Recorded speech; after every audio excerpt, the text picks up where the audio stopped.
जय श्री कृष्णा। राधे राधे। भगवान शिव को बिल्वपत्र बहुत प्रिय है। मान्यता है कि बिल्वपत्र के प्रयोग से सारी मुसीबतें टल जाती है और शिव जी की कृपा पाने के लिए मुसीबतें जीवन में परेशान ना करें, इसके लिए शिव जी को बिल्वपत्र अर्पित किया जाता है।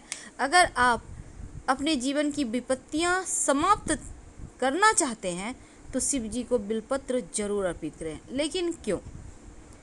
देखिए, शिवलिंग पर जब आप बिल्वपत्र अर्पित करते हैं तो जीवन की बहुत सारी मुश्किलें समाप्त हो जाती है। पर बिल्वपत्र अर्पित करने की कुछ सावधानियां हैं, क्योंकि गलत तरीके से अर्पित करते हैं तो पूजा का फल नहीं मिलता। और साथ ही बिल्वपत्र खाने से क्या होता है, चलिए जानते हैं विस्तार से। एक बिल्वपत्र में 3 पत्ती जरूर होनी चाहिए, 4-5 भी हो सकती है, बहुत अच्छी बात। और जब आपको 4 या 5 पत्ते वाला बिल्वपत्र मिले तो शिव जी को अर्पित करके उसको संभाल कर रख ले, जीवन में खुशियां बढ़ती जाएगी। याद रखें कि बिल्वपत्र कभी भी टूटी फूटी भी ना हो, छेद ना हो, ना ही दाग धब्बे हो। और जब बिल्वपत्र अर्पित करें तो जो बिल्वपत्र का डंठल है उसमें मोटा सा हिस्सा होता है, उसको तोड़कर हटा दें।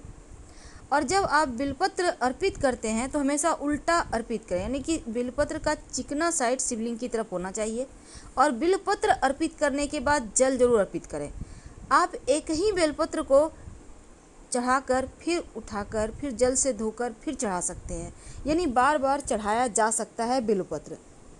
बिल्वपत्र बिना जल के अर्पित नहीं करना चाहिए। आप चाहें तो लोटे में डालकर ही जल में अर्पित कर दें तो वो और अच्छा होगा। अब देखिए, बिल्वपत्र के बहुत सारे प्रयोग होते हैं।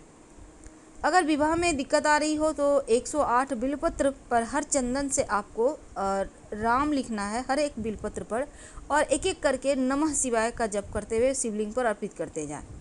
शीघ्र विवाह की प्रार्थना करें, आपके विवाह शीघ्र होंगे।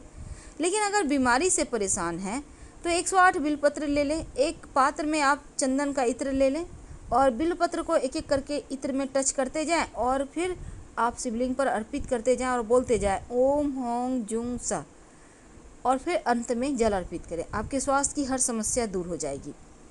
माना जाता है बिल्वपत्र का रस अगर आंखों में डालें तो ज्योति बढ़ती है। अगर बिल्वपत्र का काढ़ा बनाकर शहद में मिलाकर पिए तो खांसी में राहत मिलती है। और अगर बिल्वपत्र का रस आप रोज सुबह पिए तो सर दर्द पुराने से पुराना भी समाप्त हो जाता है। तो ये तो थी बिल्वपत्र की महिमा। पर क्या आपको पता है कि शिवलिंग पर अगर आप दूध में बिल्वपत्र डालकर शिवलिंग पर अर्पित करें, 108 बिल्वपत्र ले लें और एक कटोरी में दूध ले लें, एक एक बिल्वपत्र उठाएं और दूध में डुबोकर शिवलिंग पर अर्पित करते जाएं और मंत्र बोले ओम नमो भगवते महादेवाय। तो इस तरह से प्रार्थना करने से संतान की प्राप्ति होती है। शिवलिंग पर चढ़ा हुआ बिल्वपत्र खाने से स्वास्थ्य की किसी भी तरह की समस्या नहीं रहती, बड़ी से बड़ी परेशानी समाप्त हो जाती है। बिल्वपत्र जो शिवलिंग पर चढ़ाया हुआ है उसको खाने से जीवन की हर मुश्किल, हर बाधाएं भी समाप्त हो जाती है। तो फिलहाल आपसे विदा लेते हैं। बिल्वपत्र जरूर खाएं और जीवन की मुश्किलें आपकी समाप्त हो जाएगी। बहुत फ़ायदे हैं। धन्यवाद। हम फिर मिलेंगे। जानकारी अच्छी लगे तो लाइक कर सब्सक्राइब करें और अपनों के साथ शेयर भी करें।